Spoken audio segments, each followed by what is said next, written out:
Hello friends, I am your study mate Sarika Ramola और आज हम करने वाले हैं उत्तराखंड करंट अफेयर अगस्त 2024। और ये जो करंट अफेयर हैं हम एमसीक्यूज़ के फॉर्म में करेंगे।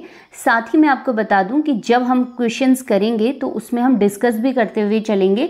कई बार जो क्वेश्चन हैं वो डिस्कस जो करे हुए पॉइंट्स होते हैं वहाँ से भी क्वेश्चन बन जाते हैं, तो आप वीडियो को ध्यान से देखिएगा। जो इंपॉर्टेंट है उनको आप नोट डाउन भी करिए।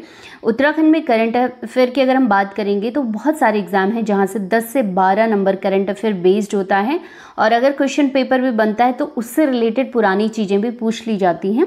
तो इसीलिए जो उत्तराखंड में करंट अफेयर का पार्ट है वो इम्पॉर्टेंट है। तो इसीलिए हम रेगुलरली मैं आप लोगों के लिए उत्तराखंड करंट अफेयर वीडियोज़ बनाती रहती हूँ।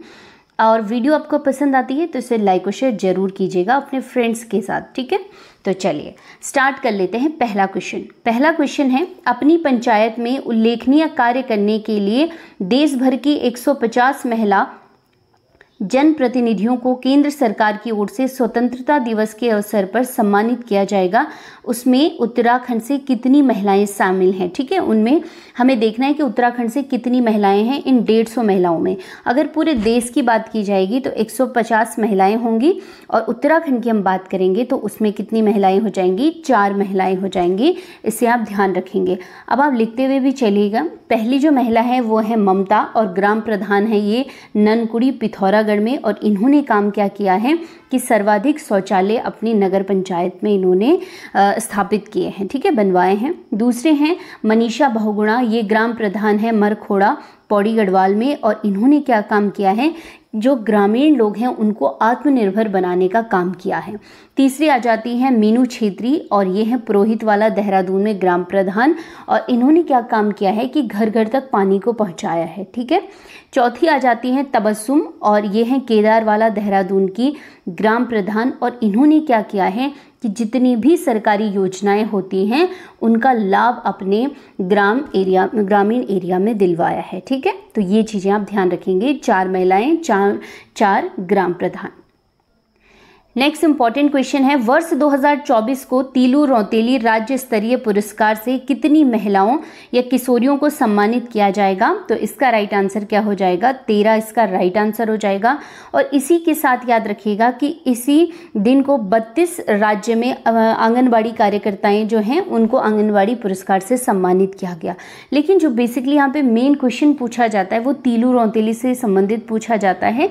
तो वर्ष 2024 के लिए कितनी महिलाओं को सम्मानित किया जाएगा, 13 महिलाओं को, ठीक है, ध्यान रखेंगे।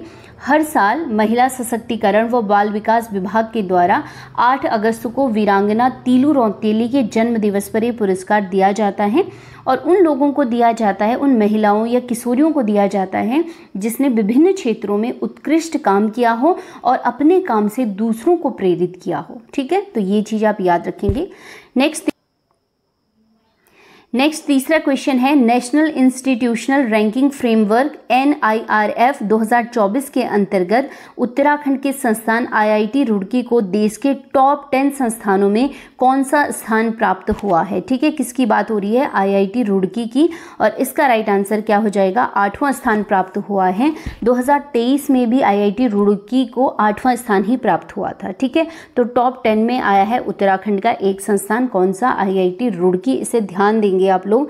अगर आप बात करेंगे कि पहले नंबर पे कौन रहा देश में, तो IIT मद्रास रहा है, दूसरे नंबर पे IIT बेंगलुरु, तीसरे नंबर पे IIT बॉम्बे रहा है, और 8वें नंबर पे रुड़की रहा है। 10वें नंबर की बात करेंगे तो जवाहरलाल यूनिवर्सिटी दिल्ली में है, दिल्ली जो है वो रही है 10वें नंबर पे। अगर हम इससे बाहर जाते हैं और उत्तराखंड की बात करते हैं तो एम्स जो है ऋषिकेश वो 14वें नंबर पे रहा है, 14th, ठीक है। तो ये क्वेश्चन भी बन सकता है आपके लिए। कुमाऊं विश्वविद्यालय की बात करेंगे तो 62वीं रैंक इस बार उसको मिली है, ठीक है। तो ये चीज़ आप ध्यान रखेंगे। टॉप 3 जो संस्थान है उनको भी याद रखेंगे। रुड़की को कौन सा स्थान मिला है, एम्स को कौन सा स्थान मिला है, ये भी आप याद रखेंगे। नेक्स्ट चौथा क्वेश्चन है, उत्तराखंड में किसे ट्रैक ऑफ द ईयर 2024 घोषित किया गया है? तो इसमें हम देख लेते हैं ऑप्शन क्या है। पहला है सिल्ला पास, दूसरा है सरुताल। तो राइट आंसर क्या हो जाएगा इसका? ए और बी दोनों हैं, तो सी बिल्कुल सही हो जाएगा, क्योंकि इसमें सिल्ला पास और सरुताल दोनों को ट्रैक ऑफ द ईयर 2024 घोषित किया गया है। अब बात कर लेते हैं सिल्ला पास की। तो ये कहाँ पे है? पिथौरागढ़ में है, जो दारमा और ब्यास घाटियों को आपस में जोड़ता है। ठीक है, तो यहाँ से भी क्वेश्चन पुटअप हो सकता है। दूसरा आ जाता है सरुताल, ये है उत्तरकाशी में, और जो बड़कोट है वहाँ पे है, और गोविंद नेशनल पार्क के अंतर्गत आता है सरुताल। ठीक है, चलिए पांचवा क्वेश्चन है, हाल ही में एआई मिशन को सफल बनाने के लिए सेंटर ऑफ एक्सीलेंस बनाने की घोषणा किस राज्य द्वारा की गई है? तो इसका राइट आंसर क्या हो जाएगा? उत्तराखंड इसका राइट आंसर हो जाएगा। छठा क्वेश्चन है, हाल ही में किसे लंदन में ग्लोबल ब्रिलियंस अवार्ड GBA से सम्मानित किया गया है? तो राइट आंसर क्या हो जाएगा? नरेंद्र सिंह नेगी इसका राइट आंसर हो जाएगा। पहले भी मैंने आपको ये क्वेश्चन बता दिया है जब हम नेशनल इंटरनेशनल करंट अफेयर कर रहे थे। और नरेंद्र सिंह नेगी जी को इसलिए ये पुरस्कार दिया गया है, अवार्ड दिया गया है, क्योंकि उन्होंने उत्तराखंड की जो संस्कृति है, लोक संस्कृति है, उसको अपने गीतों के माध्यम से जीवित रखा है। ठीक है, चलिए नेक्स्ट इंपॉर्टेंट क्वेश्चन है सातवां, GEP यानी ग्रॉस एनवायरनमेंट प्रोडक्ट सूचकांक जारी करने वाला देश का पहला राज्य कौन सा बन गया है? और जब भी कोई राज्य कोई नई चीज़ स्टार्ट करता है पहले स्तर पे, तो वहाँ से क्वेश्चन पुटअप होते हैं जरूर। ठीक है, तो ये हो गया है उत्तराखंड, और उत्तराखंड देश में एकमात्र राज्य है अभी। ठीक है, GEP का जो आकलन है वो 4 मुख्य घटकों पर आधारित है, जिसमें जल, वायु, वन और मृदा पर आधारित होगा। और इसका मतलब है कि पर्यावरण की वस्तुओं और सेवाओं की कीमत का जो अंदाजा लगाया जाएगा पैसों के आधार पर होगा। ठीक है, तो याद रखिएगा GEP स्टार्ट करने वाला, सूचकांक जारी करने वाला देश का पहला राज्य बन गया है। आठवां क्वेश्चन है, हाल ही में LP नैथानी जी का निधन हुआ, वे थे? तो राइट आंसर क्या हो जाएगा? उत्तराखंड के पहले महाधिवक्ता थे LP नैथानी, और इनका मूल जो रूप से स्थान है वो है पौड़ी गढ़वाल और नैथाना गांव। ठीक है, ये ध्यान रखिएगा। ऐसे जब क्वेश्चन होते हैं निधन से संबंधित कोई पर्सनैलिटी, तो यहाँ से क्वेश्चन जरूर बनते हैं। नेक्स्ट क्वेश्चन है, हाल ही में नेशनल वाइल्ड लाइफ बोर्ड द्वारा उत्तराखंड के कितने लंबित प्रोजेक्ट को मंजूरी दी गई है? तो राइट आंसर हो जाएगा इसमें 2, और वो कौन कौन से हैं? एक है जमरानी बांध परियोजना, जो कहाँ पे है? नैनीताल में, और किस नदी पे? गोला नदी पे। दूसरा है किमसार भोगपुर मोटर मार्ग, ये है यमकेश्वर पौड़ी में। तो इन दोनों को नेशनल वाइल्ड लाइफ बोर्ड द्वारा मंजूरी दी गई है। ठीक है, चलिए 10वां क्वेश्चन है, पेरिस ओलंपिक 2024 सेमीफाइनल तक पहुंचने वाले भारतीय पुरुष शटलर कौन बन गए हैं? तो राइट आंसर क्या हो जाएगा? लक्ष्य सेन इसका राइट आंसर हो जाएगा, जो अल्मोड़ा सोमेश्वर से संबंधित हैं। और यहाँ पर एक चीज़ और आपको याद रखनी है कि उत्तराखंड से जो पेरिस ओलंपिक में गए थे, कितने खिलाड़ी गए थे? 4 खिलाड़ी गए थे। ठीक है, जिनके नाम आप लिख लीजिए, अंकिता ध्यानी, परमजीत बिष्ट और सूरज पवार, ये तीनों एथलीट, और लक्ष्य सेन बैडमिंटन खिलाड़ी। ठीक है, तो याद रखेंगे इस चीज़ को। नेक्स्ट आ जाता है, केंद्र सरकार की PM श्री योजना के तहत उत्तराखंड के कितने स्कूलों को विकसित किया जा रहा है? ठीक है, तो राइट आंसर क्या हो जाएगा? 225 इसका राइट आंसर हो जाएगा। और भी इसमें ऐड होते रहेंगे धीरे धीरे स्कूल, लेकिन फिलहाल जो काम चल रहा है वो 225 विद्यालयों में चल रहा है। ये जो योजना है ये केंद्र सरकार की है, पहली बात है, और इसको स्टार्ट किया गया था 2022 से। इसका उद्देश्य क्या है कि भारत के जो पुराने स्कूल हैं उनको मॉडर्न किस प्रकार से बनाया जाए, इसीलिए PM school for rising India यानी PM श्री योजना बनाई गई है। ठीक है, तो इसे आप ध्यान रखेंगे। चलिए नेक्स्ट क्वेश्चन है, भारत की पहली कयाकिंग कैनोइंग अकादमी किस राज्य में खोली जाएगी? तो राइट आंसर हो जाएगा इसका उत्तराखंड में, और ये भारत का पहला है। ठीक है, एक वाटर स्पोर्ट्स है ये, और ये खोला जाएगा टिहरी हाइड्रो डेवलपमेंट कॉरपोरेशन द्वारा।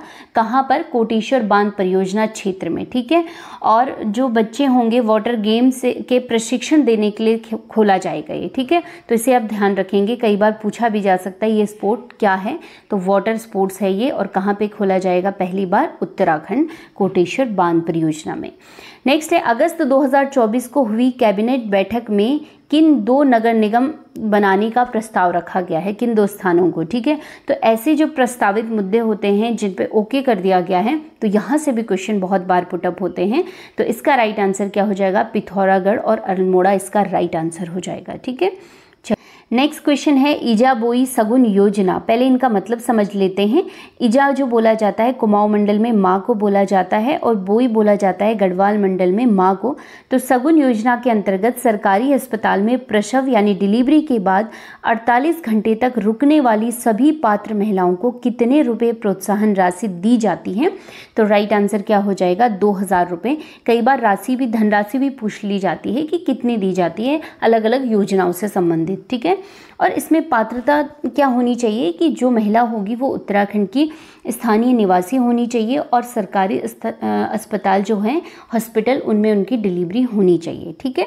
तो प्रोत्साहन राशि दी जाती है ईजा बोई सगुन योजना के अंतर्गत 2000 रुपये, ठीक है। तो ये थे उत्तराखंड से रिलेटेड इंपॉर्टेंट क्वेश्चंस और करंट अफेयर से रिलेटेड हैं। वीडियो आपको पसंद आती है तो इसे लाइक और शेयर जरूर कीजिए। चैनल पे नए हैं तो चैनल को सब्सक्राइब जरूर कीजिएगा। बहुत सारे बच्चे बोलते हैं कि रेगुलरली वीडियो मैं बनाऊं, तो मैं पूरी कोशिश करती हूं, लेकिन कई बार टाइम शेड्यूल नहीं बन पाता, इस वजह से मैं डेली अपलोड नहीं कर पाती हूं। लेकिन जब भी टाइम लगता है तो मैं कोशिश करती हूं कि आप लोगों को वीडियोस प्रोवाइड हों, ठीक है। तो चलिए पढ़ते रहिए, मिलते हैं नेक्स्ट वीडियो में, तब तक के लिए धन्यवाद।